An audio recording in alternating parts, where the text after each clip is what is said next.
Oke, Assalamualaikum warahmatullahi wabarakatuh. Kami di sini dari kelompok 8 ingin mempresentasikan tugas besar kami mengenai penerapan PLTS off-grid di Desa Cicerem 1. Anggota kelompok kami ada saya sendiri, yaitu Azhar Rivalda, Doni Riantama, dan Vigo Azam Fitra. Selanjutnya, latar belakang. Yang melatar belakangi kami membuat tugas ini, yaitu di Desa Cicerem 1 merupakan salah satu desa di wilayah Kecamatan Cisolok, Kabupaten Sukabumi. Kebutuhan pencahayaan di desa ini sepenuhnya menggunakan lentera sebagai penerangan. Tidak adanya aliran listrik di desa tersebut sudah terjadi bertahun-tahun lamanya. Belum ada pihak terkait baik dari pihak pemerintah maupun swasta yang berencana memasang jaringan listrik di desa tersebut. Jadi di desa ini jika ingin mendapatkan asupan listrik, mereka harus berjalan sekitar 30 menit ke desa tetangga untuk mengecas handphone mereka atau sekedar untuk menonton TV. Selanjutnya tujuan dari kami adalah penelitian ini untuk merancang sistem kelistrikan PLTS off-grid dengan kapasitas 3.350 WP di wilayah Sukabumi, Jawa Barat yang lokasinya berada di Desa Cicerem 1, Kecamatan Cisolok, Sukabumi, Kampung Awikurung, yang berada di wilayah Kampung Pasir, Telaga Agar, nanti dapat mengatasi permasalahan kelistrikan yang terjadi di wilayah ini. Selanjutnya metode penelitian ini yang pertama yaitu lokasi. Kita metodenya pertama lokasi, menentukan lokasi mana yang belum mendapatkan asupan listrik sama sekali. Terus jenis penelitian kita penelitiannya yang berupa rancangan atau pemasangan kelistrikan PLTS off-grid dengan kapasitas 3.350 WP di Desa Cicerem 1. Terus tahapan penelitiannya sebelum kita langsung ke sana, kita menggunakan aplikasi PFSY-ST yang merupakan rancangan pemasangan sistem kelistrikan PLTS off-grid dengan kapasitas 3.350 WP di Desa Cicerem 1. Selanjutnya berikut adalah diagram bloknya. Selanjutnya ada flowchart, ini flowchartnya dari rangkaian listriknya, dari PLTS-nya. Selanjutnya ada hasil dari PLTS yang akan diterangkan oleh Vigo Azam. Baik, lanjut adalah hasil simulasi. Jadi untuk proyek summary-nya itu tempat geografisnya itu berada di Cicerem 1 ya. Nah, dengan latitude-nya itu negatif 6,5 derajat arah selatan dan longitude itu 106,43 derajat di arah timur. Nah, untuk ketinggian sendiri itu mencapai 1041 meter dan waktu itu UTC 7. Nah, untuk sistemnya itu, untuk fotovoltaiknya itu orientasinya pasti fix ya. Terus selanjutnya itu bisa dilihat itu nanti untuk modulnya yang bakal dipasang itu adalah 10 unit. Lalu untuk teknologi baterainya itu menggunakan lithium ion dengan unitnya itu sebanyak 6 unit dengan tegangannya sebesar 51 volt dan kapasitasnya itu 312 ampere per hour. Nah, untuk selanjutnya itu ada parameter umum atau general parameter.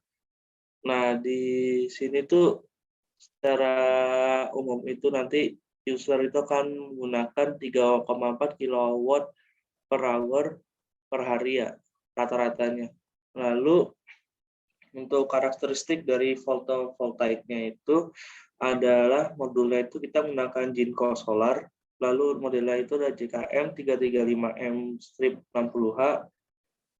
Nah, untuk unit normal power-nya itu 355 watt peak dengan jumlah modulnya itu ada 10 unit. Nah, sehingga bisa didapatkan sekitar 3.350 watt peak ya. Terus nanti modulnya itu bakal dipasang 2 kali 5. Nah, terus nanti untuk kondisi pengoperasiannya itu peak MPP-nya itu 3054 watt peak, terus UMPP-nya itu 155 volt dan IMPP-nya itu 20 ampere. Untuk controllernya itu menggunakan universal controller. Terus untuk total PV power-nya itu tadi kan nominalnya 3 kW peak, terus total modulnya 10 modul. Nah, untuk area modulnya itu keseluruhan 16,9 meter persegi, sedangkan untuk area selnya itu 14,9. Nah, untuk baterainya itu manufaktur itu dari BD, kemudian itu B-Box Compact 2.5, lalu teknologi itu pakai lithium ion, dan jumlahnya itu ada 6 dipasang paralel. Nah, karakteristik dari baterai ini, dia itu tegangan 51 volt dan kapasitas nominal 312 ampere per hour. Nah, untuk baterai manajemen kontrolnya itu, threshold command-nya itu sebagai SOC, ya, kalkulasi SOC. Nah, untuk ketika charging itu, SOC-nya itu sama dengan 0,96 bagi 0,80. Sedangkan untuk discharging itu, SOC-nya sama dengan 0,10 dibagi 0,35. Boleh dilanjut? Nah, ini untuk distribusi jamnya, power distribution-nya. Nah, kita lihat, kita dengan asumsi itu lampu LED yang bakal dipasang itu kan ada 7 rumah. Nah, per rumah itu ada 5 lampu ya. Nah, itu sekitar 35 dengan asumsi power itu 10 watt per lampu, terus jam pemakaian itu sekitar 8 jam per hari, sehingga bisa didapatkan energinya dalam hari itu 2.800. Lalu, karena ini adalah daerah perkampungan yang agak terpencil, kami mengasumsikan bahwa hanya ada 1 TV dan 1 pompa air ya yang digunakan. Nah, yang untuk TV sendiri itu adalah 1 dengan power 50 watt. Nah, penggunaannya itu 5 jam per hari, sehingga didapat 250. Lalu pompa air itu 1 dengan power-nya itu 680 watt. Lalu penggunaannya itu 30 menit, sehingga watt per day-nya itu 340. Nah, setelah itu ada standby consumer-nya. Tadi totalnya, seperti ada kesalahan dari operator. Mungkin bisa ke slide sebelumnya. Nah, ini standby consumer-nya itu 24, sehingga bisa didapatkan tuh watt per day-nya itu 3.414 watt per day. Nah, itu bisa dilihat dari hourly distribution-nya itu yang paling tinggi itu di angka kisaran 400 sampai 350 ya. Dari tabel yang dilihat. Bisa selanjutnya. Berikut ini adalah hasil utamanya tuh. Jadi dari data tersebut didapatkan normalized production dan performance ratio.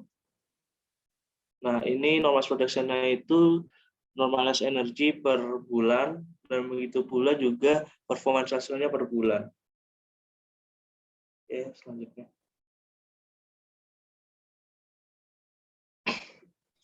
Oke, ini selanjutnya adalah saldo dan hasil utama hitungan yang per tahun, yaitu dari bulan Januari sampai Desember. Di sini untuk tabel GlobeHor itu adalah untuk iradiasi horizontal global, Globe F itu untuk efektif global, terus EA file itu untuk tersedia energi matahari, UNUSET adalah untuk energi yang tidak terpakai, emis adalah energi yang hilang. Lalu e-user adalah energi yang dipasok ke pengguna, dan e-load adalah kebutuhan energi pengguna atau beban. Untuk sol frac adalah fraksi surya. Selanjutnya.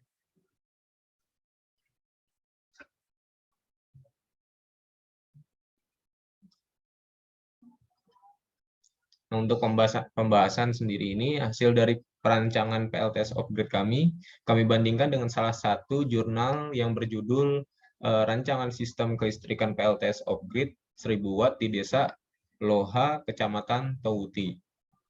Pada desa tersebut memakai 4 solar panel yang menghasilkan daya 1000 Watt, sedangkan di Desa Cisuren yang kami teliti ini hanya membutuhkan 10 panel surya untuk memenuhi kebutuhan sehari-hari. Karena keperluan listrik di desa ini hanya pencahayaan lampu sebanyak 35 buah lampu, lalu 1 buah TV, dan 1 buah pompa air. Mengapa hanya itu saja? Karena mereka dalam satu desa hanya berjumlah 7 kepala keluarga dan 7 rumah. Dan hanya beban listrik itu saja yang mereka butuhkan. Selain itu, di desa Cisuren 1 ini hanya membutuhkan 6 baterai lithium-ion LFP yang berkapasitas sekitar 321 Ah per baterai. Lanjut. Kesimpulannya adalah kami menggunakan PLTS dengan sistem off-grid ini yang diterapkan pada Kampung Cisuren 1 di Kabupaten Sukabumi.